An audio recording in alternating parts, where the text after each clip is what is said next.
Ley 9106.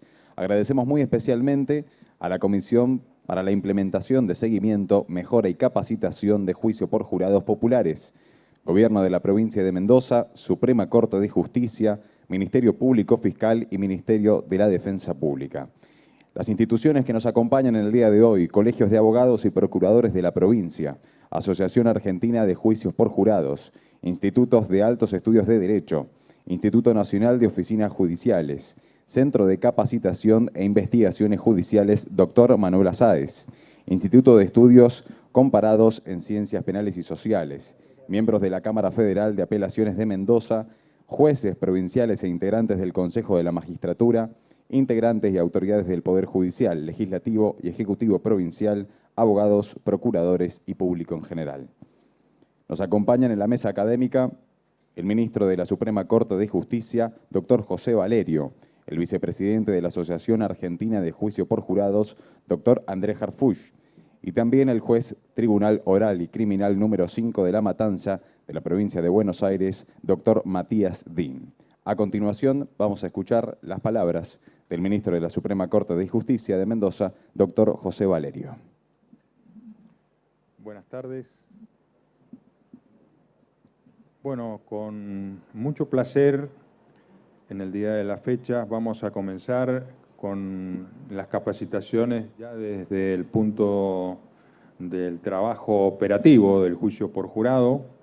Ya no hay temáticas de conferencias magistrales sobre la importancia o lo bueno que es el juicio por jurado, sino que vamos a trabajar conjuntamente en conocer y practicar aquellas habilidades que son necesarias para poder hacer exitoso el juicio por jurado. No puedo menos que agradecer a las entidades organizadoras, la Comisión de Implementación, que fue creada por la Corte y que incluye a los principales operadores del sistema para el juicio por jurado. Esta capacitación, que conjuntamente con todas las entidades organizadoras que recién acaba de mencionar, y para no perder tiempo, ya que no han venido a escucharme a mí, han venido a escuchar a los dos expositores y capacitadores de primer nivel, y con ello quiero agradecer también muy especialmente a la Asociación Argentina de Juicio por Jurado y al INESIP, quienes nos vienen prestando una ayuda que realmente no podemos menos que agradecer. En nombre a Andrés Harfuch, también a Matías Din, por esta predisposición. Espero que en esta jornada de trabajo, que resulte tan exitosa como en San Rafael en el día de ayer, puedan adquirir todas esas habilidades y esas capacidades que nos van a hacer falta para hacer exitosa la aplicación del juicio por jurado. Tiene muchas facetas muy interesantes, desde la depuración del padrón, la audiencia de bordir, que hoy la van a tratar, también lo que son los alegatos de apertura y fundamentalmente las instrucciones a los jurados, que resultarán fundamentales para poder tener sentencias legítimas, válidas y que sean reconocidas por la sociedad como realmente un baluarte para el avance de la justicia. Quiero agradecer a todos los que han venido hoy. Yo sé que es un día difícil, un día caluroso, que es mucho más cómodo estar en una pileta bebiendo la bebida que más les guste, pero no estar acá, tal vez escuchando, aunque sea muy importante, el juicio por jurado. Así que les agradezco el tiempo que están destinando a esta capacitación, que no será la única, sino que es la primera de esta característica. Ya se está trabajando en la implementación para el año que viene de toda una capacitación estratégica del juicio por jurado, junto con el INESIP, junto con la Asociación Argentina de Juicio por Jurado, junto con Unidos también. Hemos dado participación a todas las entidades que tengan interés en trabajar y hemos logrado cuestiones muy importantes en el avance de que todos juntos podamos trabajar para el éxito de esta ley. Muchas gracias a todos y les deseo una muy buena jornada. Brindamos un fuerte aplauso por las palabras de apertura de este acto protocolar. Y de esta forma lo vamos a cerrar al acto y damos comienzo a la capacitación. Para ello vamos a presentar nuevamente al vicepresidente de la Asociación Argentina de Juicios por Jurados, doctor Andrés Harfuch, y también al juez Tribunal Oral y Criminal número 5 de La Matanza, Buenos Aires, doctor Matías Din. Bueno, hola, ¿cómo les va? Estamos medio robados por semejante cantidad de gente, pero les cuento que nosotros como Asociación de Juicio por Jurados Argentina, de Juicio por Jurados y así, es realmente un gran placer poder venir a cumplir un sueño, el sueño que tuvieron los constituyentes. Por esas cuestiones de la vida nos tocó 165 años después a nosotros ser los promotores del cumplimiento del mandato constitucional. Y Mendoza es ya la 7ª provincia del país que ha dictado su ley de jurado, una ley de jurado ejemplar en cuanto al funcionamiento estructural del sistema de jurados, y por lo tanto, como en todas las demás provincias en donde esto ha empezado, la capacitación siempre es fundamental. Y como no puedo dejar de agradecer yo al gobernador de esta provincia, al ministro de Justicia, por la claridad con que tuvieron para poder dictar la ley, y ni que hablar de la Suprema Corte, del doctor Valerio, que es prácticamente, siempre he dicho, es uno de los héroes de que nosotros tengamos juicio por jurado en Mendoza. Para nosotros no es la última vez que nos vamos a ver. Este es el inicio de un plan de capacitación específico, metódico, sobre todos los aspectos del juicio por jurado. Este es un primer gran disparador. Nos pasó ayer en San Rafael que no nos alcanzaban, entramos a las 5 y eran las 10 y nos seguían haciendo preguntas. Estamos absolutamente dispuestos a que, si ustedes así lo deciden, así será. Entonces, pero decidimos hacer la siguiente metodología, lo digo rápidamente. No vamos a hacer una conferencia magistral yo, después Din y después, no. Nos vamos a intercambiar permanentemente, vamos a bajar aquí. Yo soy profesor universitario, no puedo prescindir del pizarrón. Entonces, pero la idea es que ustedes nos interrumpan constantemente y nos hagan las preguntas que sean. Y de ese modo vamos a prácticamente cubrir y agotar lo que nosotros queremos como primer gran disparador, ya casi cercanos el fin de año, sobre este punto. Entonces, pero cuando tuvimos que planear este evento, con Matías, nosotros lo que vimos es lo siguiente. ¿Está la ley ahí? Sí. Esta ley no es una ley de jurado solamente. Esta ley tiene un artículo, como es el artículo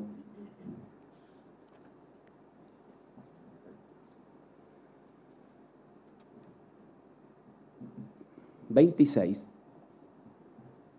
que incluye un cambio de cultura completo. Es decir, aquí habla de examen de testigos, contraexamen, preguntas sugestivas, objeciones, declaraciones previas. ¿Qué es todo esto? Este es el nuevo paradigma de litigación adversarial de los sistemas acusatorios, que durante mucho tiempo fueron cursos. Muchos de ustedes estoy seguro que ya hicieron algunos cursos, pero otros tantos todavía no. Y la razón, y de estos sí van a tener cursos de capacitación muy intensa. Y por eso decir que esto no es solamente una ley de jurado. Esta es una ley que nos va a obligar a nosotros a cambiar por completo el modo en que presentamos la prueba. Y esto es de lo que nosotros queremos hablar, y por eso yo voy a arrancar con una breve introducción sobre la teoría del caso. ¿Por qué? Porque mucha gente que todavía, por una cuestión deformativa de nuestras universidades, en donde siempre a los abogados nos enseñaron, yo por ejemplo, el práctico mío en la facultad, los últimos 2 años antes de recibirme, me enseñaban a hacer escritos. Escrito de apelación, escrito de contestación de demanda, todo escrito. Pero porque siempre hemos formado abogados en la Argentina destinados para la escritura. Yo me he hasta peleado con el decano de la UBA, diciéndole, escúcheme, tenemos que preparar a los abogados para litigar. Y me dice, ¿pero para qué si todavía no tenemos moralidad? Bien, todo eso ya está empezando a cambiar. Lo que pasa es que el tiempo pasó y esto es ley ahora. Entonces ahora sí, en las universidades, en las defensorías, fiscalías, en las cortes, esto va a empezar a aparecer. Entonces, en realidad nuestro objetivo es tratar de agotar 3 audiencias específicas que están en esta ley, que son muy importantes para un juicio por jurado. No porque no las conozcan, ustedes las conocen. Simplemente todo el mundo sabe que antes de hacer un juicio oral hay que hacer una audiencia previa para preparar la prueba. Bien, con un juicio por jurado es completamente diferente. Tenemos que hacer una audiencia para seleccionar al jurado, el guardir, que ayer, por todo el tiempo que tuvimos, no lo pudimos dar del todo. Y después está el juicio propiamente dicho, dentro del cual hay un capítulo que son las instrucciones que el juez le da al jurado. Entonces, lo que hicimos con Matías fue, yo voy a empezar a hablar de por qué estas 3 audiencias son muy importantes y qué tienen en común las 3. Las vamos a empezar a explicar, vamos a intervenir los 2, nos van a interrumpir y vamos a hacer y contestar las preguntas y así seguiremos hasta que, bueno, hasta que nos echen. Bueno, así que con estas aprensiones empezamos, ¿sí? Yo en algún momento me voy a parar, pero bueno, ahora que estoy aquí sentado, veamos. Entonces, la pregunta es qué tienen en común. Dale nomás. Estas 3 audiencias. Todas esas 3 audiencias las van a tener que hacer en el juicio por jurado. Y seguimos. Lo que tienen en común es esto. Y uno diga, bueno, ¿qué? Primero, para los que no saben qué es una teoría del caso, porque, por ejemplo, a mí la facultad no me lo enseñaron. Yo ahora sí se los enseño a mis alumnos porque se destina un mes en mi curso de grado a darle un programa completo de litigación adversarial. Aquellos que sí conocen qué es una teoría del caso, les pido perdón por ser reiterativo, pero lo tenemos que dar. Sigamos. Entonces la teoría del caso, y dale de vuelta, es esto, es la construcción de un relato. Es decir, es un punto de vista desde el cual mirar el proceso. Cuando estén delante de 12 ciudadanos, el fiscal se va a parar y va a dar su alegato de apertura. El defensor después va a pararse y va a dar su alegato de apertura. No es lo mismo hacer eso ante un juez. ¿Por qué? Porque el juez conoce el caso.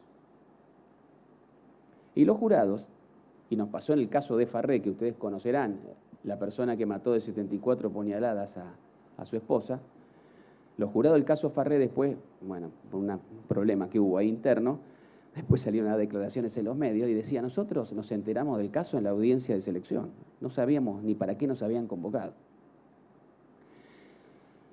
Entonces, y eso está muy bien, es exactamente lo que estamos buscando. La imparcialidad es eso, es no haber tenido contacto alguno con el caso y ser las personas más neutrales posibles.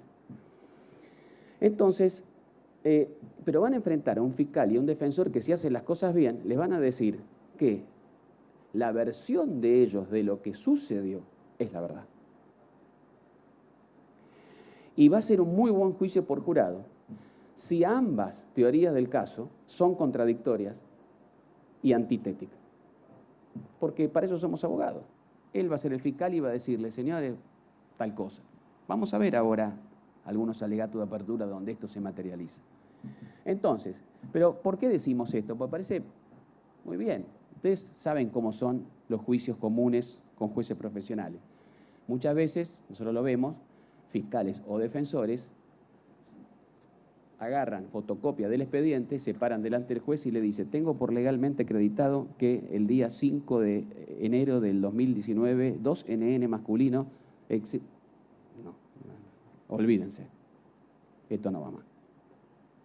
No solamente leerle al jurado, sino despersonalizarlo y hacer un relato que poco tiene que ver con comunicar la justicia de un caso. Entonces vamos para allí.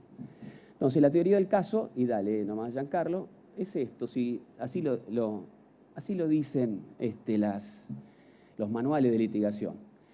Los litigantes le tienen que ofrecer al jurado ese sillón para que se sienten cómodos a ver la película que está por empezar. Para explicarlo en términos coloquiales. Dice, es un sillón cómodo y mullido ofrecido al tribunal desde el cual ver toda la prueba y toda la información del debate. El milagro, y si lo hemos logrado en varias provincias argentinas, no tengo por qué dudar de que Mendoza lo van a hacer, es que ustedes también lo van a poder hacer y van a poder introducir en cuestión de no más que 2, 3 minutos una cantidad impresionante de información. 3 minutos. Sigamos. Entonces, la teoría del caso es nuestra simple, lógica y persuasiva historia acerca de lo que realmente ocurrió ese día. Acá aviso para los defensores. Me van a perdonar, pero en nuestro sistema normalmente tenemos que el fiscal es el que lleva la delantera porque es el que carga con el ejercicio de la acción penal, es el que carga con la acusación y es el que tiene que decirle al juez, bueno, pero en este caso al jurado, sí él tiene que darle una versión de los hechos de cómo sucedieron. Los defensores, por malformación profesional, no porque seamos malos, sino porque el sistema inquisitivo no favorecía el litigio de partes, por lo general siempre no preparamos bien los casos y nos dedicamos a orbitar en contra de la propuesta del fiscal. Entonces el fiscal venía con una teoría y nosotros lo único que hacíamos era ver cuáles eran las contradicciones que había en esa teoría del fiscal, buscar los agujeros que había ahí y después termina diciéndole al juez, mire, el fiscal tiene un cuadro probatorio contradictorio. Vamos muertos con un jurado si hacemos eso, los defensores. O los defensores también generan una historia verdadera de lo que pasó ese día, contradictoria a la del fiscal, o sonamos. Porque los jurados no van a saber distinguir entre fiscal y defensor. Para ellos son dos abogados distintos. Bien, entonces, también la defensa tiene que construir una alternativa a la teoría del caso del fiscal. Bien, entonces, ahora bien, ¿cómo es esto? Ahora yo dentro de poco me voy a ir derecho al pizarrón. La teoría del caso es una teoría, y esto que nosotros entendemos bien. ¿Por qué? Porque nos criaron así. Decía, bueno, a ver, ¿y tu juicio de mañana de qué es? Y es un homicidio simple. Bien, fiscal o defensor. Enseguida, lo primero que saco a relucir es lo que está ahí abajo, la teoría jurídica. Pero yo no dije acá los hechos, dije un homicidio simple, es decir, hablé de una abstracción, pero no expliqué qué pasó. No, mañana tengo un juicio en donde, bueno, una señora el 3 de enero mató al marido de un tiro en el pecho y le metieron homicidio calificado por el vínculo. Esa es otra cosa. Entonces, una teoría del caso tiene que tener estas tres cosas. Tiene que tener la construcción de un relato de cómo sucedieron los hechos, pero tiene que estar orientado a abastecer una teoría jurídica, las dos. Entonces, ya después, esto mismo que yo estoy diciendo, esto es muy resumido, lo van a tener el año que viene fuerte, en los cursos de capacitación que van a tener. Lo que sí decíamos ahí, que entonces esa teoría del caso que yo tengo que planear con antelación va a estar integrada por lo que nosotros llamamos PF, proposiciones fácticas, que ahora vamos a explicar qué es. Bien, entonces la teoría del caso es un ejercicio profundamente estratégico, nunca librado a la improvisación. Una vez que adoptamos una teoría del caso, no la abandonamos en ninguna parte del juicio. Y además, esta teoría del caso va a orientar la labor del juez y de las partes en las tres audiencias que mencioné. Es muy importante. Sigamos. Entonces, guía toda la actividad del proceso. Toda la actividad se desarrollará y todas las decisiones se tomarán a la luz de la teoría del caso que cada parte eligió. Sigamos. Entonces, vemos que una buena teoría del caso contiene una teoría de los hechos, un relato de los hechos para abastecer una teoría jurídica y además tiene los elementos de prueba que vamos a utilizar. Y pasar. Entonces, una teoría del caso se descompone, por ahora, quizás para ustedes esta sea la primera vez que escuchen esto, pero decidimos empezar así por estas razones. Se descompone en proposiciones fácticas, que le vamos a llamar PF, dale nomás. Por ejemplo, dale hasta el final, hasta que aparezcan todas. Por ejemplo, un fiscal puede levantarse ante el jurado, hacer un alegato de apertura en donde van a surgir estas 5 cosas. Por ejemplo, que Juan Gómez es zurdo que en ese lugar la luz andaba, que eran las 21 horas, que el auto era un Ford Ka blanco y que mató al policía para cubrir la fuga. Bien, puede haber más. Después ustedes, cuando vengan los verdaderos capacitadores sobre litigación adversarial, yo sé, pero no tanto como ellos, van a ver a fondo cómo se construye. Pero, por ejemplo, esos son ejemplos de proposiciones fácticas. Lo que ustedes después van a ver es que al lado, acá en este no me dio el PowerPoint, donde dice Juan Gómez es zurdo, van a hacer una flechita y van a poner qué prueba van a traer para probar que Juan Gómez es zurdo. Los fiscales acá presentes, por ejemplo, pueden traer un video del Facebook del acusado, donde él sube video donde se lo ve escribiendo con la mano izquierda. ¿Eso es prueba? Claro que sí. ¿Cómo voy a probar que en ese lugar la luz andaba? Sacan una flechita, porque esto lo tienen que hacer en el estudio jurídico los abogados, o en la fiscalía, o los defensores públicos, con un pizarrón gigante, en equipo, y van pensando cómo va a ser mi alegato de apertura, cómo voy a presentar la teoría del caso y qué pruebas voy a traer para probar cada punto. ¿Me siguen hasta ahora? Bien. Entonces, eran las 21 horas, ¿cómo lo pueden probar? Lo pueden probar por un testigo. Traen al testigo Gómez y dice, yo estaba ahí y eran las 21 horas. Y bueno, etcétera. Esa es la manera de probar las proposiciones fácticas de nuestra teoría del caso. Entonces, por cada proposición fáctica, que es una afirmación de hechos, tengo que traer una o más pruebas. Entonces, teniendo este método conceptual, que es muy fácil de entender, cambia notablemente nuestra aproximación a cómo se hacen los juicios, no con jurados, con jueces profesionales también, pero los jurados ya directamente nos tiran a la pileta. Sigamos. La proposición fáctica no es prueba. La prueba es lo que voy a traer para probar esa proposición fáctica. Bien. Y dale para adelante, Giancarlo. Bueno, ya lo hemos dicho. Dale nomás.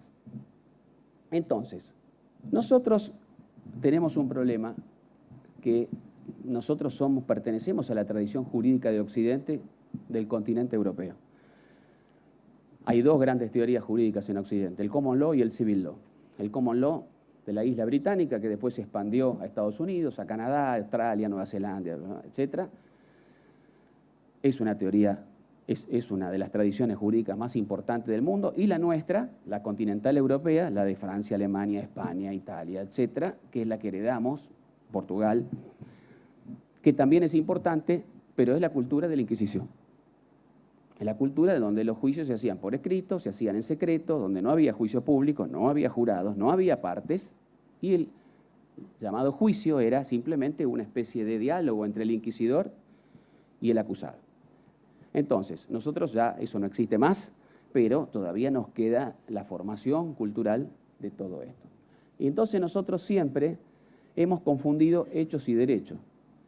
Nosotros traemos acá, si esta mitad fueran abogados todos del continente europeo y estos abogados norteamericanos del Common Law, no podrían entender, no nos entenderíamos. Por ejemplo, a un abogado norteamericano, es decir, por lo general los alemanes, los italianos, medio se mofan, dicen, bueno, eso de derecho no saben nada. No es así, saben un montón de derecho, pero también son, no sé.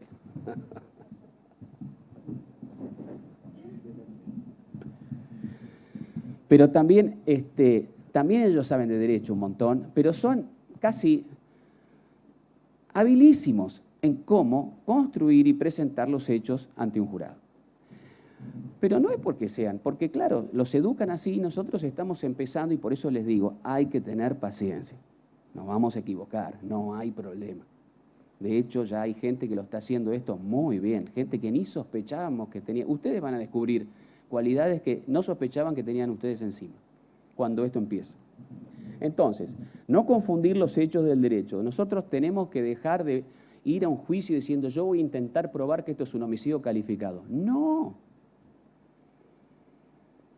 No. Primero tienen que probar una teoría del caso. Eso es lo que hay que probar. Que por supuesto tiene como una parte el homicidio calificado.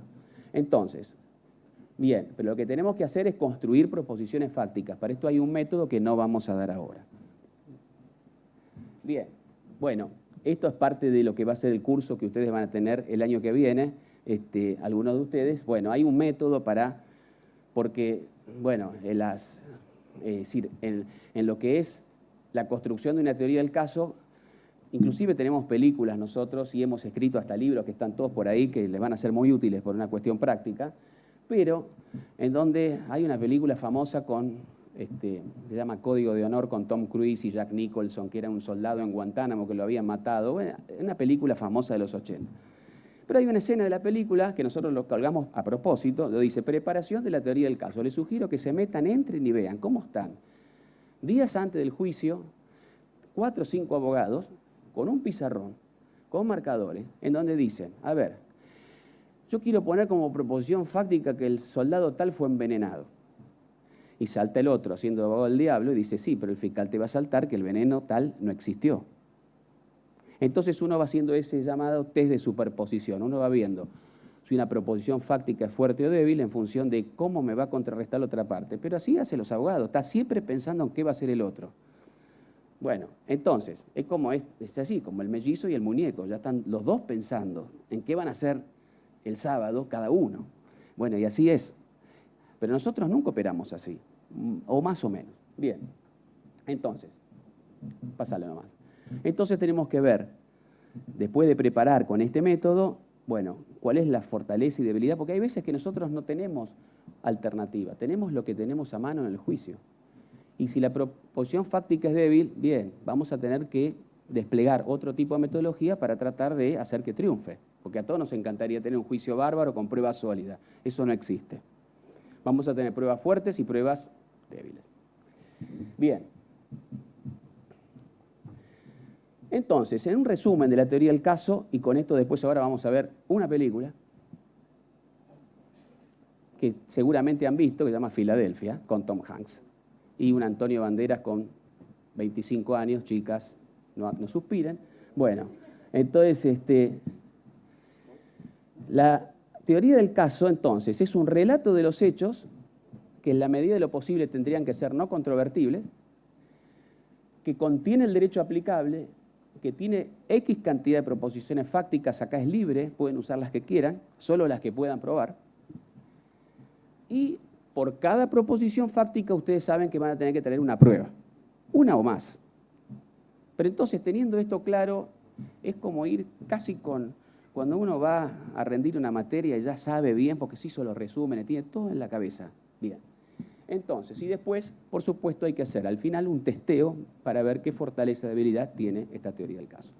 Bien, así que vamos, sin más, a ver si esto nos acompaña y anda. Vamos a ver, yo les voy a pedir a 2 de ustedes, o a quien sea, que vamos a ver un alegato de apertura. 2, de la parte actora y la parte demandada. Esto es un juicio por jurado laboral.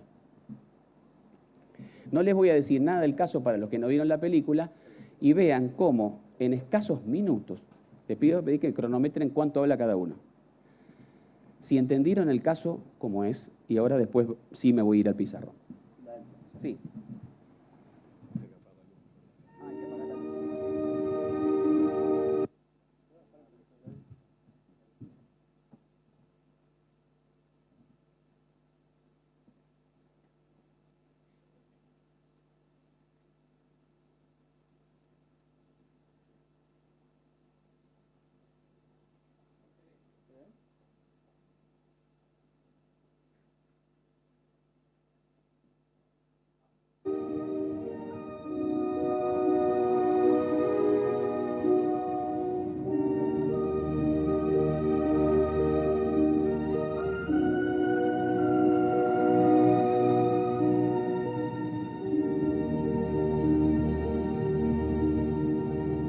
Ladies and gentlemen of the jury, forget everything you've seen on television and in the movies. There's not going to be any last-minute surprise witnesses. Nobody's going to break down on the stand with a tearful confession. You're going to be presented with a simple fact. Andrew Beckett was fired. You'll hear 2 explanations for why he was fired, ours and theirs. It is up to you to sift through layer upon layer of truth until you determine for yourselves which version sounds the most true. There's certain points that I must prove to you. Point number one, Beckett is a brilliant lawyer, great lawyer. Point number two, Andrew Beckett, afflicted with a debilitating disease, made the understandable, the personal, the legal choice to keep the fact of his illness to himself. Point number three, his employers discovered his illness. And ladies and gentlemen, the illness I'm referring to is AIDS. Point number four, they panicked. And in their panic, they did what most of us would like to do with AIDS, which is just get it and everybody who has it as far away from the rest of us as possible. Now, the behavior of Andrew Beckett's employers may seem reasonable to you. It does to me. After all, AIDS is a deadly, incurable disease. But no matter how you come to judge Charles Wheeler and his partners in ethical, moral, and in human terms, the fact of the matter is, when they fired Andrew Beckett because he had AIDS, they broke the law.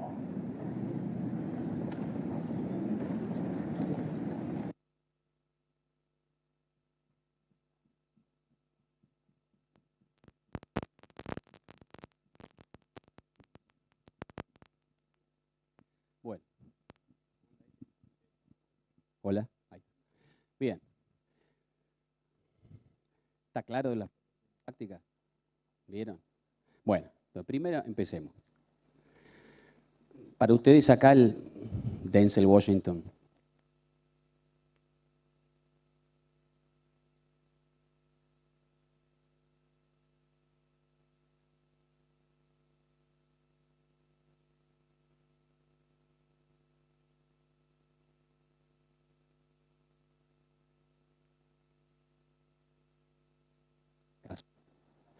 Ahora, ¿cuánto duró?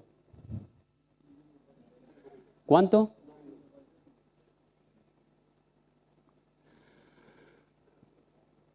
¿En 2 minutos entregó mucha información o no? Toda una historia entregó. Es posible entonces. Y ustedes lo van a hacer así, porque van a ser entrenados para hacerlo así. Un abogado argentino estaría media hora hablando.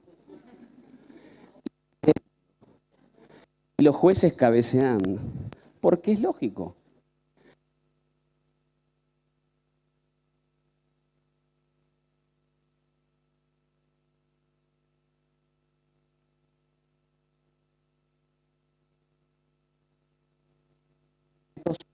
Atento y los simulacros ustedes lo vieron acá en Mendoza. Los jurados estaban así. Entonces ustedes tienen que aprovechar. Y de hecho, estos 2 minutos se descomponen, después van a ver lo que es en el curso, se descomponen en los primeros 10 segundos, son los claves, fiscales, defensores. Porque después está visto que el nivel de retención baja. Pero bueno, esto se practica. Lo cierto es que es posible entregar una impresionante cantidad de información acerca de cómo sucedieron los hechos. Pero ahora yo lo que quiero hacer con ustedes, vamos a ver, ¿cuál es la proposición fáctica número 1?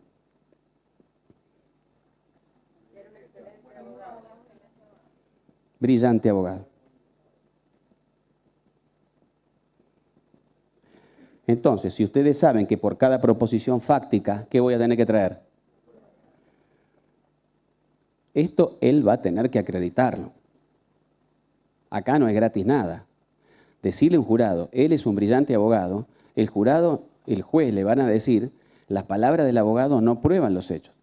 Ustedes van a tener que traer pruebas para probar que él era un brillante abogado. ¿Qué traerá? Todavía no lo sabemos.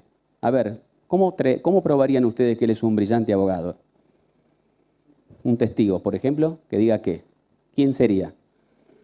Bien, muy bien. Entonces podría traer un cliente que diga, este hombre me salvó la vida. Logró que yo no fuera a la silla eléctrica. Es poderoso eso. Bien, pero ¿está probado entonces que es un brillante abogado? Sí. Prueba. ¿Cuál es la proposición fáctica número 2?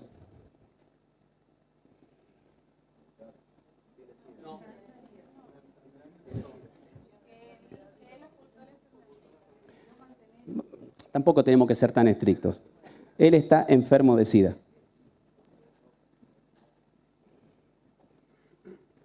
¿Esto qué va a traer? ¿Qué prueba va a traer? Bien.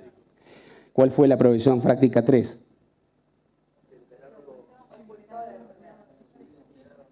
Ocultó la enfermedad. ¿A quién?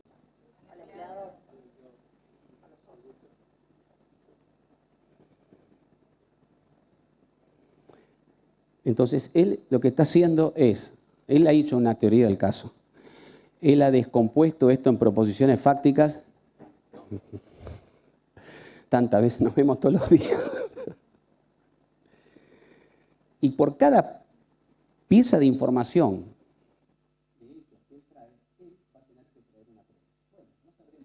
pero él está diciendo algo y va a tener que traer pruebas. La cuarta, el doctor D'Agostino dijo, ocultó la enfermedad, ¿y qué pasó? Se enteraron. Se enteraron y se aterrorizaron, ¿no? También va a tener que traer pruebas de eso. Esta es muy difícil. Va a tener que traer gente de ese estudio jurídico que diga, este tiene SIDA. Claro, estamos hablando del año 84, 85, la peor época de la enfermedad. Y después, ¿cuál fue? La provisión fáctica 5. ¿Y cuál es la teoría jurídica? ¿Cuál? Despido sin causa. Todos hemos cursado laboral acá, sabemos. Ahora, ¿él tuvo que decir despido sin causa? No. Pero ven cómo él hace una serie de afirmaciones fácticas para las cuales traerá prueba, pero que abastecen la conclusión que le va a decir el jurado. Estas personas están ahí demandadas porque lo echaron sin causa, porque violaron la ley, porque no se puede echar a nadie por una enfermedad. Por lo tanto, tienen que pagar tanta indemnización. ¿Me siguen? Imaginemos ahora que esta es la parte actora, que viene después un abogado o abogada argentina y dice al jurado, señores y señoras miembros del jurado, todo lo que acaba de afirmar este abogado es circunstancial y no está probado. Muchísimas gracias. Lo puede hacer, ¿eh? Pero ya arrancó mal. Entonces, también la defensa va a tener que construir su versión de cómo sucedieron los hechos. ¿Esto qué es lo que va a hacer? Esto va a traccionar el juicio hacia arriba. La prueba la va a traccionar hacia arriba. Bienvenido entonces sea el jurado y bienvenido porque este es el paradigma de juicio que trajo nuestra Constitución. Entonces, ahora sí, yo borro acá y vamos a ver qué dice la abogada de la defensa.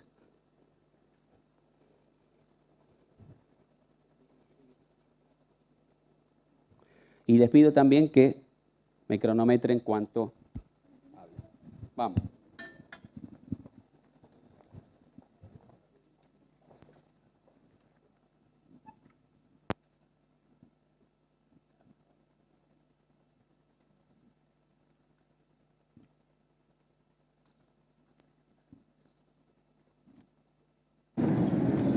Fact. Andrew Beckett's performance on the job varied from competent, good, to oftentimes mediocre, to sometimes flagrantly incompetent. Fact. He claims he's the victim of lies and deceit. Fact. It was Andrew Beckett who lied, going to great lengths to conceal his disease from his employers. Fact. He was successful in his duplicity. The partners at Wyant Wheeler did not know that Andrew Beckett had AIDS when they fired him. Fact. Andrew Beckett is dying.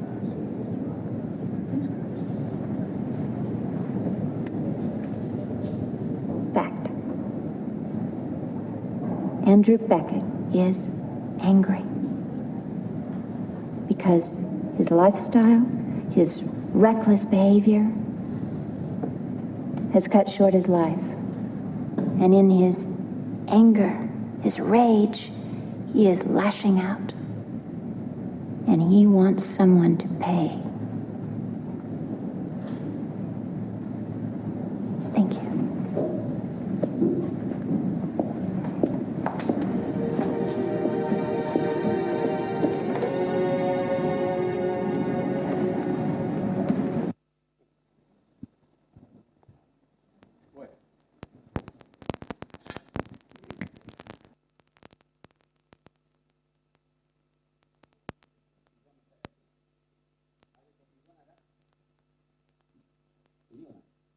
Definitivamente. Entonces, esta es la verdadera gracia que tiene ser abogado. Porque si no, la profesión es aburridísima. Pero el juicio es el momento cúlmine de un abogado. ¿Pero para qué? Para esto. Acá hay dos versiones en pugna, ¿sí o no? Claramente. Hay dos versiones que el jurado va a tener, juez, tendrán que determinar cuál de las dos es verdad. ¿Y de dónde? De la prueba que ambas traigan. Bien, entonces, ¿cuánto duró esta abogada? ¿Cuánto duró el alegato? Y si le sacamos el gracia del final, que tardó en decirlo, podría ser hasta 2. Pero de vuelta, fíjense cómo en tan poco tiempo introdujo una cantidad impresionante de información, además tensando toda la atención, concitando la atención de los jurados. Bueno, esto es lo que hay que hacer. Estas películas, no es que yo me las llevo, están todas guardadas en una página web de la Asociación de Juicio por Jurado, las pueden consultar, bajar, todo lo que quieran. Entonces, porque para eso está, hay una sección que después al final del curso lo vamos a decir, pero para que ustedes practiquen con esto. Entonces, ¿por qué? Porque este es el modo de presentarle un caso ante un jurado en un alegato de apertura, uno le presenta su teoría del caso. Entonces, vamos, la ventaja que tiene esto es que por cada vez que dice fact, hechos, ya sabemos que es qué. Proposición fáctica 1, como abogado era bueno, y pasó por todos los grados hasta flagrantemente incompetente. Muy bien, ¿va a tener que traer pruebas, sí o no? ¿Y qué prueba va a traer? Va a traer un cliente que diga, este es un farabute, me fundió la empresa porque se olvidó de apelar, se le olvidó el plazo. Usted sabe lo que es eso ante un jurado. Entonces, 2.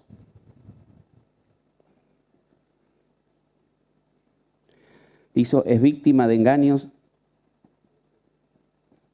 Bueno, va a tener que traer pruebas. Y así todo, no vamos a ir hacia eso.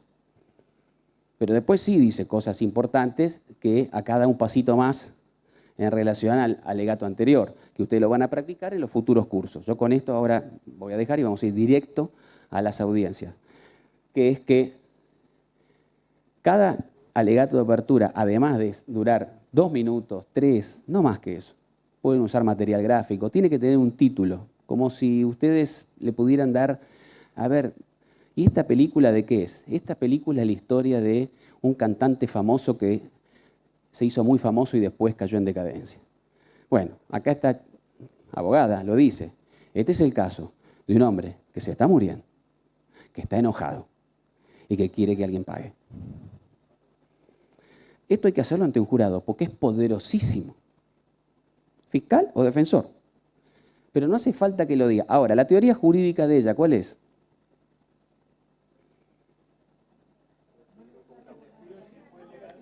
Despido con causa. Es decir, lo despidieron porque era malo, porque era, y eso está en la ley, realmente era un empleado que había bajado drásticamente su rendimiento, entonces decidieron echarlo con causa porque les hizo perder un montón de plata al estudio. Eso sí, no porque se enteraron que tenía SIDA. Ese es el punto de controversia. Entonces, ven cómo acá tenemos un excelente alegato de apertura con proposiciones fácticas muy claras, para los cuales va a traer prueba y que abastecen, una un despido sin causa, otro el despido con causa. Y lo mismo, entonces, a estos abogados uno le diría, che, ¿y el juicio tuyo? No, es un caso de despido con causa. No, Primero le van a enumerar los hechos, que por supuesto solos van a llevar a abastecer una determinada teoría. Entonces, yo antes de dejarlo con el juez Matías Din, que ustedes no lo saben, pero no lo dijeron, ella hizo 10 juicios por jurado. Ella estuvo 10 veces conduciendo juicios ante ciudadanos. Con lo cual, tiene una experiencia invaluable, desde la cual, bueno, vamos a decir, vamos a hablar.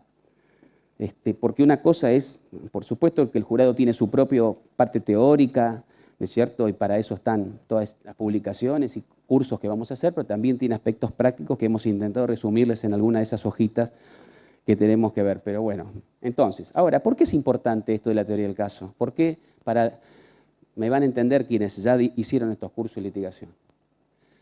Matías ahora se los va a explicar. Estas 3 audiencias, la audiencia preparatoria del debate, sobre todo, esta para mí es quizás le diría la más importante de todas, la audiencia de selección y el juicio mismo. El juez, antes de que esto empiece el juicio, ya va a tener claro de su diálogo con las partes constante en audiencias cuáles son estas teorías del caso. Quizás no tan delineadas, pero ya sabe por dónde va a ir cada una de las partes. Y vamos a ver, esto es sencillo. En función de eso, él va a determinar qué pruebas son relevantes para ese juicio o no. Entonces, si en un sistema adversarial estamos diciendo a las partes, señores, señoras, el litigio es de ustedes, eso conlleva responsabilidades para las partes. Porque el juez va a tener que tomar decisiones. Es cierto, y si acá estamos hablando de todo esto y viene 20 testigos de concepto para decir que el señor era una buena persona que ayudaba en el barrio, ¿qué tiene que ver eso con lo que se ha planteado acá? No, yo no le puedo hacer perder tiempo al sistema y a los jurados trayendo 20 testigos que van a hablar de cosas que no son relevantes. Entonces, la teoría del caso es el norte que rige todas estas audiencias, absolutamente todas. Y esa va a provocar mejores decisiones de los jueces y mejores decisiones de las partes fiscal y defensa para esto. Y esto, por eso quisimos arrancar con esta breve introducción de algo que ustedes van a practicar después con mucha más intensidad, porque estos, bueno, le damos casos y armen una teoría del caso, expónganla, etcétera, etcétera, etcétera. Bien, entonces, señor juez. Sí, Bueno, buenas tardes. Como le decía Andrés, la idea es que sea un ida y vuelta y que tomemos este primer encuentro como un espacio de sacarnos todas las dudas que tengamos, por más que a uno le parezca que es una duda medio pavota. No hay dudas pavotas acá porque es algo nuevo para todos. También lo es para nosotros en Provincia de Buenos Aires, porque a diferencia de lo que por suerte les pasa a ustedes, nosotros ni siquiera tuvimos capacitación, nos tiraron la ley así. Con lo cual, la primera reflexión es no tengan miedo, porque si el jurado resiste a los jueces bonaerenses, resiste cualquier cosa, y la experiencia nos lo está demostrando, digamos. Vamos a pasar directamente, sí, pasamos más, porque esto ya, una más. Estos son todos los antecedentes, ahí. Son todos los antecedentes del juicio por jurado. Lo que sí por ahí nos interesa de esta primera es, tengamos en cuenta, Andrés mencionaba, esto de los paradigmas.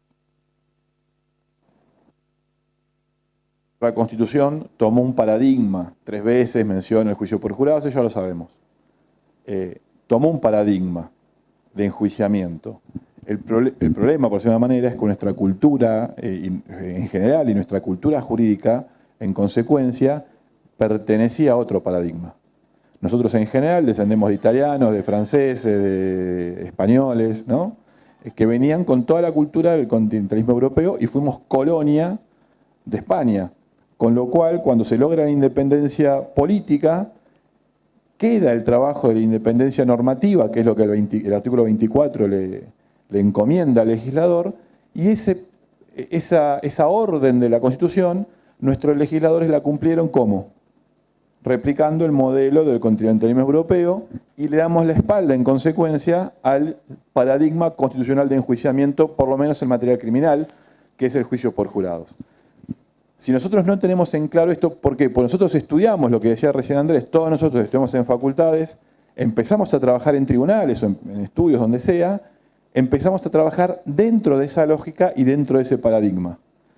Y entonces, Nuestras estructuras tribunalicias siguieron ese paradigma. Un juez, una estructura bien piramidal, el juez allá arriba en su despacho, no tenía acceso a nadie, las partes se comunican por escrito, el juez delega todas las funciones ¿en quién? En una serie de auxiliares que van a recibir diversos nombres, ¿no? A través de escritos, y entonces si yo quiero preguntarle al fiscal su opinión sobre un pedido de la defensa para excarcelar o no al acusado, ¿qué hago?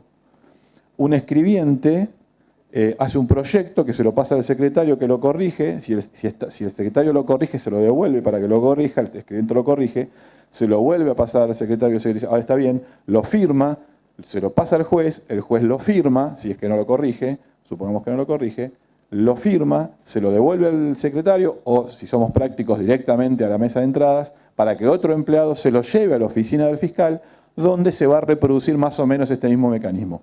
Y entonces estamos una semana para lo que en una audiencia pública sería, señor fiscal, ¿qué tiene para decir? Nosotros estamos dentro de esa lógica. Y entonces tenemos toda un bagaje cultural de forma de trabajar y de forma de pensar propio de ese paradigma. Tenemos que tener en claro esto, me parece a mí, cuando hablamos de jurados, porque si no nosotros vamos a estar trabajando dentro de un paradigma con la lógica del otro paradigma. Y ahí se hacen líos, porque ahí decimos que hacemos juicio por jurados, pero en realidad estamos haciendo algo que se llama juicio por jurados, pero es más o menos. Entonces, como nos ha pasado, hay jueces que le han dado al jurado fotocopia de todo lo que se incorporaba por lectura, porque ese es otro de los vicios que tenemos, la incorporación por lectura, que en el juicio por jurados no existe. Le daban fotocopia de todo lo que se incorporaba por lectura al jurado. Entonces llevaba fotocopias por ahí de un cuerpo y medio. ¿Para qué? No sabemos. Ah, pero para que lo tengan. Bueno, y entonces hacemos líos.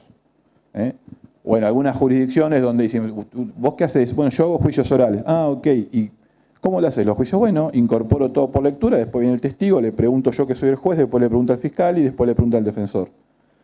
Y lo que dijo el testigo por escrito, sí, entra también por lectura. Pero igual está el testigo que se siente y le preguntamos si ratifica o no la firma. Si la ratifica, se va. Eso no es un juicio. Sin embargo, uno cuando habla con estos operadores, no voy a decir qué jurisdicción estoy pensando, porque no me quiero pelear con nadie, pero ellos dicen, sí, yo hago juicio por jurado, juicio oral. Bueno, podemos discutir si eso es un juicio oral realmente o es una falsa oralidad que también se da en las audiencias orales. En las audiencias orales donde lo que se hace es oralizar, verbalizar lo que está por escrito. Entonces, para eso no hagamos la audiencia, digamos. La oralidad tiene otra función, otro significado.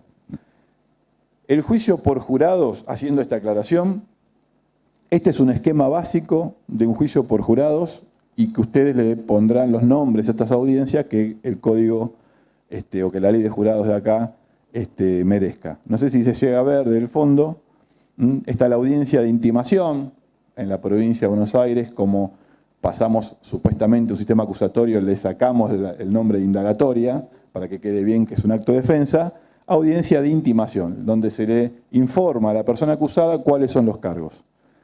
Audiencia de etapa intermedia o preparación del juicio, que esta es una audiencia muy importante y que la vamos a ver. Y después la audiencia de guardir, el juicio propiamente dicho, que tiene toda una serie de cuestiones de instrucciones, de alegatos, de incorporación, o mejor dicho, o de producción de la prueba. Y después el veredicto del jurado, que es culpable o no culpable. Si es no culpable, finaliza ahí el juicio. Si es culpable, en otra audiencia donde ya el jurado no interviene, que se llama cesura de juicio, las partes técnicas y el juez van a resolver en definitiva sobre la consecuencia jurídica. O sea, si el veredicto es de culpabilidad o de no culpabilidad por razones de inimputabilidad, en esta cesura se discute la pena o la medida de seguridad. ¿Sí? Y luego, claro está, la posibilidad del recurso, que tiene toda otra cuestión sobre la litigación del recurso, que también es una litigación diferente a la que estamos acostumbrados. Decimos que el juicio por jurado es un proceso ordenado y controlado. Fíjense acá, y este es otro de los prejuicios que uno a veces escuchaba con algunos colegas sobre todo.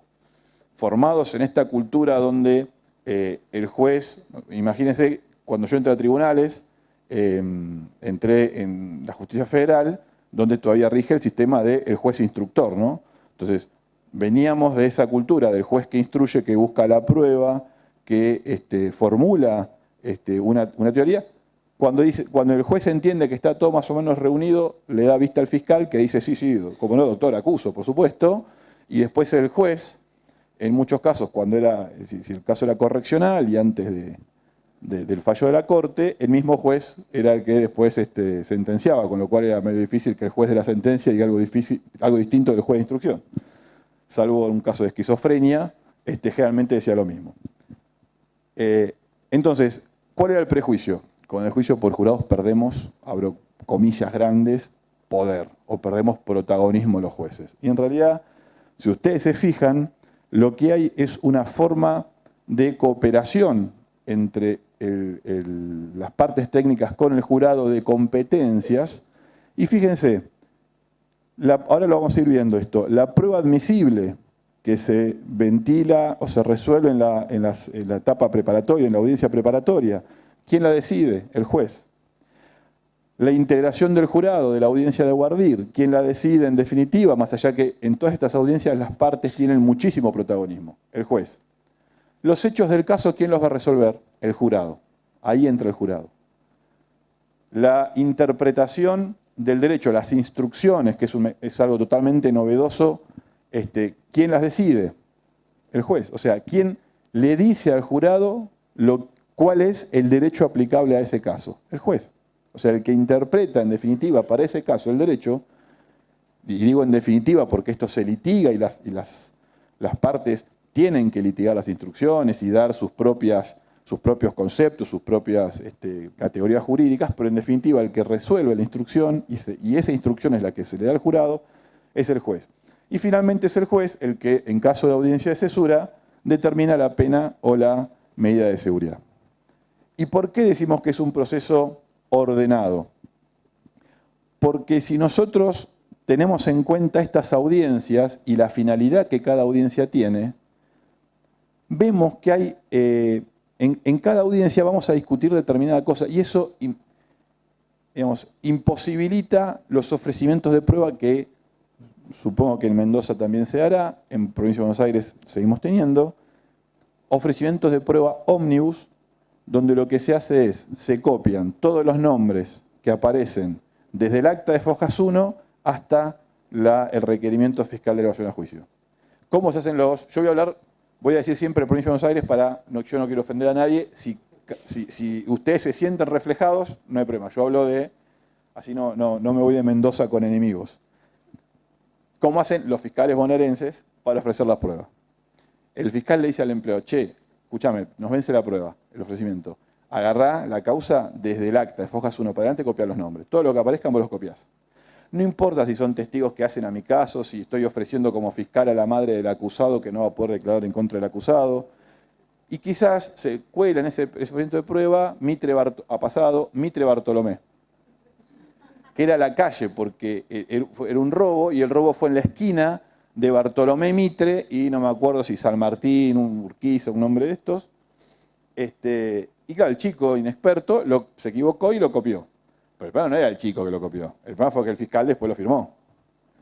Y no fue el problema ese solo. Fue que cuando llega la defensoría para ofrecer la prueba, ¿qué le dice el defensor?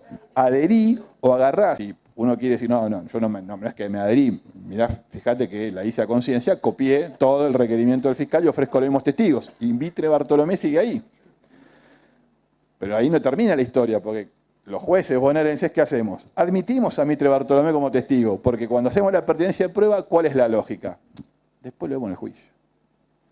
¿Qué me voy a poner ahora a analizar si este testigo sí, si este testigo no, si este testigo es un testigo de concepto, si este es un testigo dirimente porque es un testigo presencial? Al juicio. Y Mitre Bartolomé sigue ahí y nos damos cuenta que Mitre Bartolomé no era un testigo, sino que era la calle, ¿cuándo? El día del juicio. O el día anterior, cuando le decís al fiscal, che, ¿con cuántos testigos vas a venir mañana? Con 5. ¿Quiénes son? Y el fiscal dice, no sabés, ¿viste? Mitre Bartolomé era la calle. A mí me parecía que tiene un nombre muy de prócer para ser testigo en la matanza, pero, ¿no? Entonces, gráficamente tiramos los fideos contra la pared y lo que queda, queda. Ese ofrecimiento de prueba en realidad no va más porque, como decía Andrés, ese ofrecimiento de prueba se tiene que hacer, si uno lo hace a la luz de una buena teoría del caso, de un buen análisis del caso, yo fiscal voy a ofrecer las evidencias que hacen a mi teoría del caso. Y yo defensor no voy a ofrecer las evidencias que hacen a la teoría del caso del fiscal. Esta lógica de los testigos comunes, que en los juicios por jurados en Provincia de Buenos Aires se siguen repitiendo, se siguen dando muchas veces, no es propia del jurado. Cuando uno habla con un abogado o con un juez norteamericano y uno les plantea el testigo común, no lo entienden. ¿Cómo testigo común? Claro que el fiscal y el defensor ofrecen el mismo testigo, es testigo de los dos. Entonces, ¿cómo es eso? A ver, explícame. Y uno dice, mirá, lo ofreció el fiscal y lo ofreció el defensor.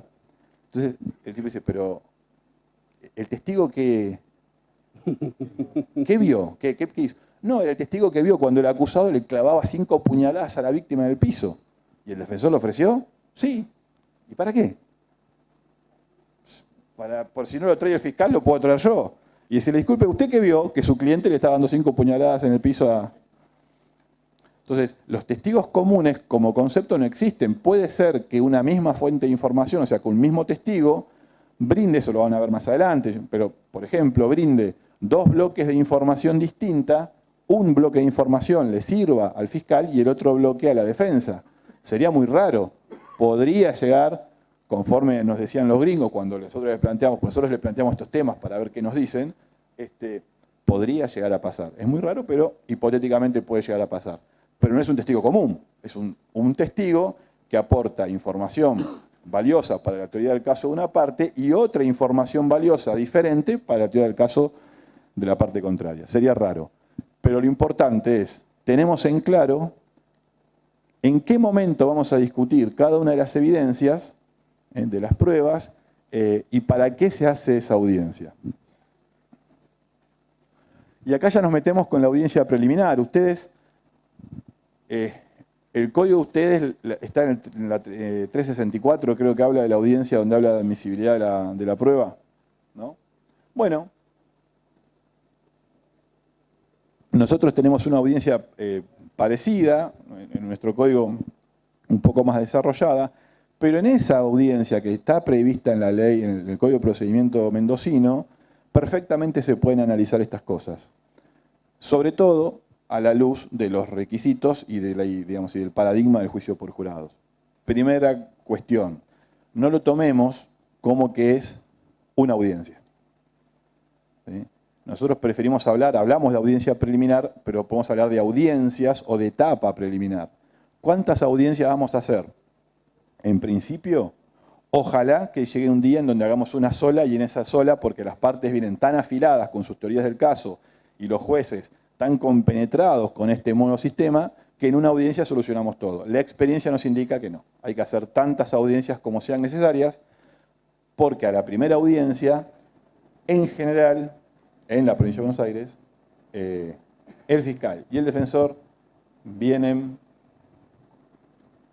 sin el conocimiento profundo del caso. Estoy pensando en otra palabra que hay ministros de la Corte, no la voy a decir, se está grabando, y a los gritos. O sea, viene a la audiencia porque se enteraron que tiene una audiencia. Entonces uno dice, bueno, ¿cuáles son tus pruebas? ¿Qué testigos? No sé, no los entrevisté, me enchufaron recién el caso, no sé nada. Bueno, entonces hay que hacer tantas audiencias como sean necesarias porque la idea de esta audiencia preliminar es que los casos lleguen al juicio limpios y que el juicio sea un juicio ágil. Si nosotros en un juicio ante jueces técnicos llevamos 10 testigos de más, 15 testigos de más, y el juicio en vez de durar una jornada dura 2 o 3 jornadas, además de la pérdida de tiempo a nuestros conciudadanos, testigos que vienen, que los citamos, que los hacemos esperar desde temprano. Vieron que cuando uno va a hacer un trámite a la municipalidad o a cualquier oficina, no le gusta esperar. Sin embargo, parece que nosotros cuando se trata de la tarea de tribunales, con esto de que ser testigo es una obligación, es una carga pública, justificamos cualquier cosa. Lo tenemos desde las 8 de la mañana y son las 12 del mediodía y el tipo nadie le dijo, ¿Para qué está ahí? ¿Cuándo se va? No sabe. ¿Puedo llamar a mi casa para avisar que no llego a buscar a mi hijo? Se plantean todas esas cosas. En definitiva, más allá de ese aspecto que es muy cuestionable, los jueces seguimos, digamos, es nuestra obligación ir todos los días al despacho, lo mismo que los fiscales y los defensores. Con el jurado no podemos hacer eso. Nosotros no podemos permitirnos que en un juicio por jurado 16 personas que han sido designadas jurados porque fueron sorteadas, pero que no tienen nada que ver con el mundo del derecho, que no estudian leyes, que no pertenecen al sistema, las tengamos 3 o 4 jornadas, cuando quizás en una jornada o en 2 jornadas podíamos resolver el asunto, digamos. ¿Por qué? Porque, ¿qué significa que los casos lleguen limpios y que sean ágiles? Que no se vaya a discutir cuestiones que no se van a discutir, que no merecen o que no se pueden discutir. No porque el juez le dice, no, yo no voy a permitir que usted no discuta esto, sino porque cada caso, y les pasará en su experiencia cotidiana, por más que la Fiscalía haga estos ofrecimientos ómnibus, que la defensa cuando empiezan los juicios diga sus palabras iniciales, señor defensor, me opongo a la pretensión punitiva del fiscal sin perjuicio de toda otra consideración que surja del desarrollo del debate. O sea, nada. Me opongo. En definitiva, en los juicios, en general, se terminan discutiendo una o dos cosas. Es muy difícil que en un homicidio uno vaya a discutir que está muerto, el hecho, la autoría, causa de justificación. Se pueden hacer planteos subsidiarios, que después, en el caso del juicio por jurado, tenemos que discutir esto. Pero en los hechos, la prueba dirimente o los puntos de controversia, o es la autoría, o es algún aspecto del hecho, ¿no? En general es así. Entonces, bueno, si en general es así, ordenémoslo y sepamos que esto va a ser así desde mucho antes. Y entonces, todo lo que no se va a discutir, se acuerda. Toda la prueba que no hace a los puntos de discusión, no se trae. Abreviamos y ordenamos un poco el proceso. Una cosita nada más, porque este es el primer gran punto de quiebre cultural. No es una cuestión menor la que está diciendo Matías. ¿Por qué pasa esto? ¿Por qué esta práctica que todos conocemos de copiar la lista de testigos, el otro adhiere, el juez dice que sí, en el juicio vemos? Porque nosotros venimos de un sistema que le pone todo el expediente, que ya está todo ahí, y el juez resolverá. Los 3 jueces se las van a arreglar. Pero si hay alguien, lo reitero, inmisericordia con ese tipo de prácticas, son los jurados populares. Primero porque no les vamos a poder dar nada. Y porque siempre se habló de que, en general, y acá sí podemos confrontar, si no, somos todos amables, pero normalmente muchas veces los fiscales descansaban en que el juez les iba a terminar corrigiendo por ahí los agujeros que tenía la acusación. Algunas otras veces podía ser que los jueces le resolvieran esos agujeros a los defensores, las menos de las veces. El jurado no le va a rellenar los agujeros a nadie. Y este es el primer gran punto de quiebre cultural y por eso pido que este punto clave que está diciendo Matías lo tomemos en cuenta. Entonces, nos ayuda el concepto de teoría del caso. El problema es que nosotros siempre íbamos a los juicios sin teorías del caso, sin preparación, sin esta estrategia. Una vez que nosotros asimilamos esto, y después van a ver desde cuándo se construye la teoría del caso, se construye desde que el cliente entra a tu estudio. Y se va a ir desarrollando y más o menos para la mitad de la etapa del IPP, ya tenemos más o menos serio y claro por dónde vamos a ir. En función de eso ya vamos descartando los testigos. Y el día que llegue esta audiencia crucial, que ustedes tienen el artículo 364, ¿puede ser? ¿Del Código Procesal Penal? Bien, es un código, es un artículo que tiene la virtud de ser escueto, por lo tanto permite todo esto que estamos haciendo. Que ese día, yo los invito, abogados de Mendoza, que el día que se haga el primer juicio por jurado, la audiencia del 364, vaya todo el mundo a verla, para ver realmente cómo se puede hacer una audiencia distinta, mucho más ágil, en donde la Fiscalía ya lleve claramente, con toda decisión, los testigos que realmente va a usar en el juicio y la defensa cuáles son lo que va a llevar. Eso le va a permitir a él, al juez, tomar decisiones claves, a ver si estos testigos realmente tienen que ver con la teoría del caso de ambos. Pero No estamos acostumbrados a hacer estas audiencias, por eso advierto, nada más. Este es el primer punto de quiebre de una cultura de hacer juicios que el jurado pone fin. Por eso es que mucha gente tiene miedo del sistema de jurado. Abogados, defensores y jueces. ¿Por qué? Porque nos corre del lugar al que estamos. ¿Qué sé yo veo todavía, a mí me ponen, conozco jueces, fiscales, que le ponen 10 papeles y ya, ay, menos mal, tengo los papeles. Algo de agarrarme, como si nos sacaran eso. Bueno, eso está cambiando mucho. De hecho, la vecina provincia que tiene en Neuquén, es increíble, ya no hay más expediente, no hay expediente físico, no hay más. Y ya se han acostumbrado todos a la audiencia. Bien, así que si lo lograron ellos, también lo van a lograr ustedes. Pero ojo, este es un primer punto de quiebre cultural muy importante. Entonces, y estamos viendo cómo en Provincia de Buenos Aires tenemos todavía cotidianamente juicios por jurado en distritos con gente que no entendió esta lógica. Paciencia, porque hay otros distritos en donde sí la tienen y entonces va todo como por un tren, ¡bum!, así. Bueno, entonces acá va a pasar. Para, la clave es la capacitación. La provincia de Buenos Aires se caracteriza por sacar normas vanguardistas y no capacita nunca a nadie, salvo acá va a ser otra cosa. Entonces, hecha esta aclaración, estén atentos, este es el primer punto de quiebre cultural. Sí, y lo que decía Andrés, al principio quizás no salga, no hay problema. Esto es con la práctica. De nuevo, nosotros nacimos en un sistema, nos educamos en ese sistema, practicamos, aprendimos a ejercer la profesión en ese sistema y uno lo ve con los abogados gringos cuando vienen o vamos nosotros y ellos este otro sistema lo tienen innato porque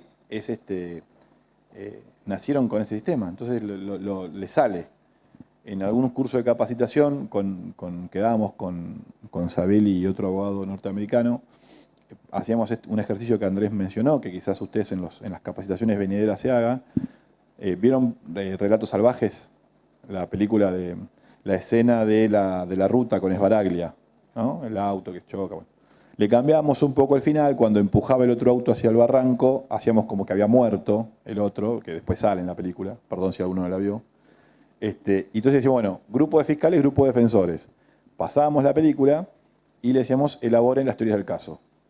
¿Cuáles eran las discusiones? Homicidio, emoción violenta, legítima defensa, exceso de la legítima defensa. Y empezaban las discusiones, los abogados nos miraban, los gringos nos miraban diciendo, ¿qué pasó? ¿Qué hicimos? Elaboramos una teoría del caso, ¿cuáles son los hechos? Entonces se lo tuvimos que explicar. Nosotros en la facultad aprendimos dogmática y cuestiones jurídicas. No aprendimos a litigar. Y entonces empezamos a pensar por el final, por la consecuencia jurídica y no por los hechos. Entonces venían los tipos y decían, bueno, hagan una línea de tiempo. Y ahí pongan todos los hechos que ustedes ven. Los que son favorables a su caso, los que son perjudiciales para su caso, los que son neutros, los que son incontrovertibles, los que uno puede discutir. Eso ninguno, creo yo, en general ninguno de nosotros hacemos eso. Y sin embargo, si uno quiere contarle a otro una historia, che, ¿viste la película tal? Sí, ¿de qué trataba?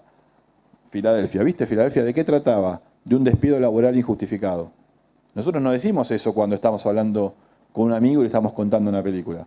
Le contamos la película, de qué trataba, cuáles los hechos, más allá de eso lo decimos de otra forma. Bueno, esto es lo mismo, ¿no? Entonces, va a salir, hay que relajarse, pero sí es importante que en esta audiencia le saquemos todo el jugo que podamos, porque si las audiencias preliminares son buenas, los juicios van a ser buenos, con independencia de cuál sea la decisión de ese juicio, culpable o no culpable, eso es otra cosa.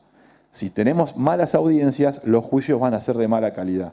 ¿Por qué? Porque le vamos a dar al jurado prueba para que se lleve a la sala de deliberaciones y lea prueba incorporada por lectura, porque vamos a permitir que el jurado escuche prueba que no tiene relevancia en relación con lo que se está discutiendo y eso tiende a confundir al jurado. Entonces, ¿por qué no vamos a filtrar el caso como que se corresponde entonces? ¿Sí? Hacemos un break. Dale. Relevancia lo dejamos para después. Andrés. ¿Relevancia lo dejamos para después del test o lo menciona? No, ahora dale. Entonces, en estas audiencias ¿Cuál es la actitud del juez? La de la proactividad, un juez proactivo. De nuevo, a nosotros nos gustan mucho las etiquetas y nos bandeamos de un lado para el otro en general. En el sistema, como veníamos del inquisitivo, donde el juez hacía todo, nos dijeron, che, ahora pasan al acusatorio. ¿Y cuál es el paradigma del acusatorio? El juez no hace nada, que también es una equivocación. Pero entonces, era el juez, nada. Nosotros en Buenos Aires, que todavía tenemos expediente físico en el tribunal, porque tenemos tribunales fijos, nos decían, ustedes tengan el expediente, pero no lo lean, porque se contaminan para el juicio. Sí, pero tengo que leer por lo menos la requisitoria para ver si soy competente, si el hecho fue de otro lado. No lo lean porque se contaminan. Y si me piden una excarcelación, bueno, pero no te contamines. Y si en la audiencia preliminar me están diciendo que hay que excluir la confesión del acusado porque fue obtenida mediante tormentos, y yo soy el juez y digo, sí, tienen razón, la excluyo. Y yo voy al juicio y yo la excluí, pero yo sé que el tipo confesó. No quiere decir que el juez, yo creo que si a los jueces que están presentes nos preguntamos, ahora, dame dos y lo hacemos. Pero quiere decir, bueno, en el caso del juicio por jurados vas a ver que no hay problema. El problema es en el juicio ante jueces profesionales, porque el mismo juez que resuelve el fondo resolvió esa cuestión de legalidad. Y por más que le haya hablado a la derecha a una de las partes, ya lo sabe. Se llama el test del caballo blanco. Yo le digo a todos ustedes, no piensen en un caballo blanco. Pero no piensen, Pero ya saben. Entonces, el jurado esto no se va a enterar. No quiere decir que uno como juez no lo pueda hacer. Yo estoy seguro que la mayoría de los jueces que estamos acá lo hacemos. Pero cuando uno habla de sistema, no se fija en la bondad del individuo, sino que se fija en la bondad del sistema, en qué sistema otorga mayores garantías. Entonces, el juez en el juicio por jurados tiene que ser proactivo. ¿En qué sentido? En que en esta audiencia el juez busque la agilidad del proceso, filtrar la prueba que no corresponda a que el jurado escuche y además garantizar, que esa es una de las funciones más importantes que tienen los jueces, el jurado, no sé si está bien académicamente, le pido a Andrés que me disculpe, el jurado en cierto sentido es mío.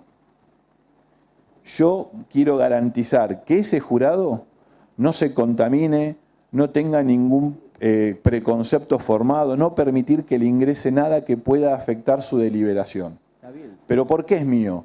Porque si yo no cuido ese jurado, el tribunal, estoy dando buenos motivos para que el tribunal de impugnación me nulifique el juicio porque yo hice algo que permitió que el jurado se contamine, entre comillas. Los jueces norteamericanos dicen my jury. Dicen así. Lo ven como una extensión de ellos mismos. Y por eso es que las partes a veces le tienen terror a los jueces norteamericanos en hacer algo que pueda contaminar al jurado del juez, porque lo ve como un colaborador. Así que estás aprobado. Muchas gracias. Y las partes, como en toda oralidad, tienen una función muy fuerte de control de la prueba de la parte contraria, ¿no? Pasemos a la siguiente, por favor. Esto se va a ver en esta audiencia y es una de las claves para lograr juicios ágiles, estipulaciones probatorias. Va a pasar en estas audiencias que venga el fiscal o que venga el defensor y digan, bueno, ¿qué acuerdan? Y el defensor diga, nada, voy a discutir todo. No hay ningún problema, no hay que enojarse. Nosotros enseguida tendemos a enojarnos, a levantar la voz, a hacer caras, somos muy latinos. Ustedes vieron en Filadelfia que la abogada de los demandados le decían que estaba enojado porque se estaba muriendo y que por eso, y ustedes vieron que el abogado o el tipo digan, oh, qué barbaridad lo que está diciendo, hagan caras. Los tipos, como si nada pasara, anotaban, más profesional. Bueno, el defensor, pongamos el defensor, les va a decir, porque ha pasado, no voy a discutir todo. Perfecto, doctor, no hay ningún problema. ¿Va a discutir la muerte? No, la muerte no.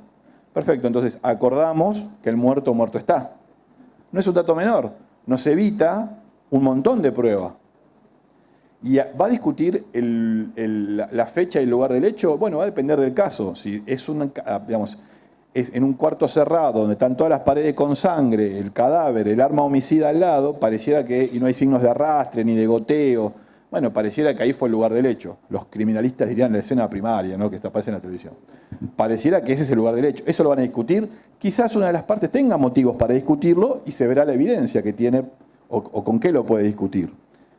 Entonces uno así va, no forzando, va invitando a las partes a que acuerden las cosas que pueden acordarse. Y entonces quizás ese mismo defensor termina diciendo, porque ha pasado, no, yo en realidad lo que estoy diciendo es que mi cliente no fue. Perfecto, entonces acordamos la fecha, el lugar, la hora, que está muerto, y acordamos la mecánica del hecho. O sea, mire, el cadáver tiene un orificio de unos 9 milímetros acá en la nuca y el orificio de salida acá. ¿Acordamos que ese disparo es el que lo mató? Sí, no hay problema. Perfecto. Entonces, ¿para qué el médico, digamos, toda la autopsia, el perito autopsiante, todo eso no entra? No entra en el sentido de se acordó. Esto es fundamental, este concepto, esto que está diciendo Matías. Imagínense, porque esto va a pasar en Mendoza. En Mendoza va a haber un homicidio grabado y la defensa va a venir, sí, él lo mató. Eso no lo vamos a discutir, pero lo mató en legítima defensa. Y lo que esta defensa va a probar es que esta persona lo agredió sin provocación y se tuvo que defender. Vamos, acá tenemos dos teorías del caso. Bien, audiencia preparatoria de ese caso. Si la propia parte está diciendo, sí, yo lo maté, ¿para qué vamos a traer al forense? ¿Para qué vamos a traer al autopsiante? Salvo que por ahí sea necesario para alguna cuestión. Pero en general eso nos permite, adiós, esto ya está estipulado y el jurado lo tiene que tener por probado. Y el juez se lo va a hacer, o las partes se lo van a entregar al jurado de la forma que esto sea conveniente. Esto también lo van a practicar. Pero entonces ya sacamos a casi 7 peritos expertos. Nos vamos a concentrar, en cambio, en la controversia, en, bueno, ¿cuál es la prueba de la agresión ilegítima? ¿Cuál es la prueba de la inminencia de esa agresión? ¿Cuál es la prueba de la provocación? Eso es lo que vamos a discutir. Entonces, este es un buen ejemplo muy corriente, porque muchos abogados alegan legítima defensa, que la legítima defensa presupone que la persona, sí, yo lo maté. Porque si va y dice, no, yo no lo maté, pero si en caso de haberlo matado fue en legítima defensa, están sonados. Es así. Entonces, con los jueces profesionales sí pasa, pero porque los jueces dicen, bueno, está bien, vamos a ver, y ahí entran a salvar. Y los jurados en ese sentido, lo dije, son inmisericordias con los litigantes entonces, y esto entonces nos obliga a hacer esto. Pero entonces, en función de esta audiencia, este ejemplo que está diciendo Matías es muy claro. Ahí tenemos que el juez tiene que ser proactivo y decir, entonces estamos de acuerdo en que usted lo mató, afirma legítima defensa. ¿Podemos prescindir entonces de todos estos peritos expertos que ustedes han traído? Sí, se terminó. Ganamos un día entero de juicio y le ahorramos al Estado mendocino y a los jurados mendocinos y al sistema.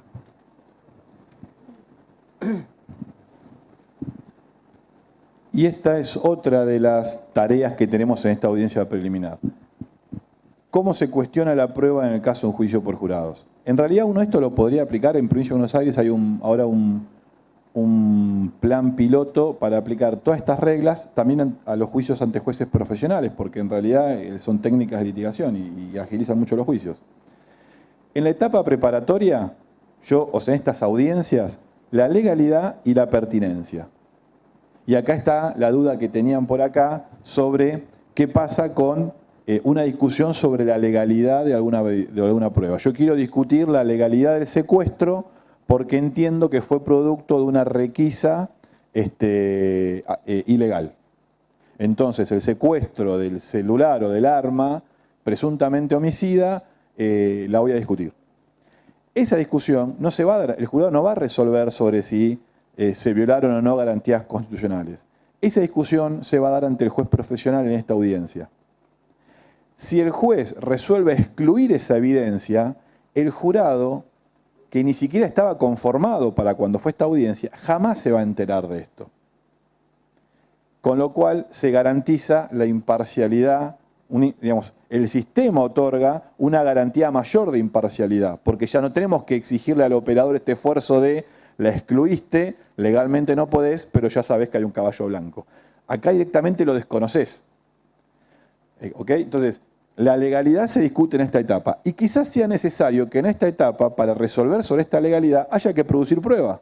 Entonces quizás los jueces, a pasado, le diga, bueno, ok, defensora que planteaba la nulidad del reconocimiento en rueda de personas porque el testigo, que era el testigo dirimente, había visto una foto antes, le habían mostrado una foto antes.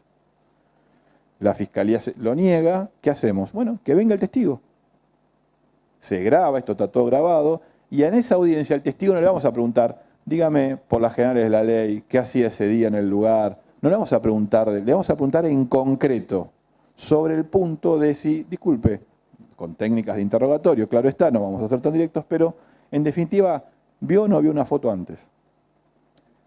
Y el juez va a resolver. O sea, quiero discutir sobre el secuestro. Bueno, quizás tengan que venir los dos policías que realizaron el secuestro o el testigo de actuación, si es que hubo, que presenció el secuestro, y se hace una incidencia en el marco de esta audiencia que puede ser informal, o sea, esto se plantea en la primera audiencia, no hace falta notificar. En esa misma audiencia le dice al fiscal, bueno, como no, para resolver esto vamos a hacer dentro de 3 días, a tal hora, una nueva audiencia, señor fiscal, traiga a los testigos, o señor defensor, traiga al testigo, y vamos a escuchar a ese testigo.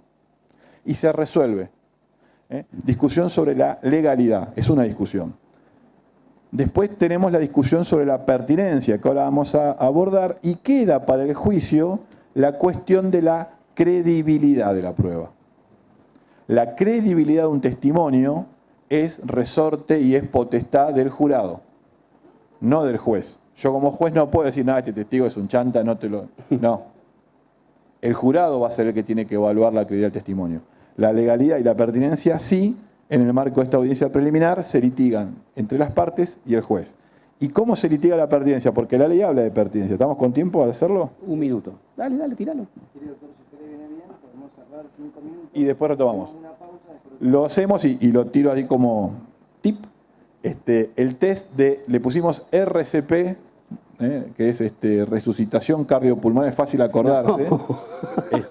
Pero RCP, entonces es fácil, ¿no? Una regla mnemotécnica. Relevancia, confiabilidad y perjuicio indebido. Hacemos el break si les parece y después retomamos con estos criterios.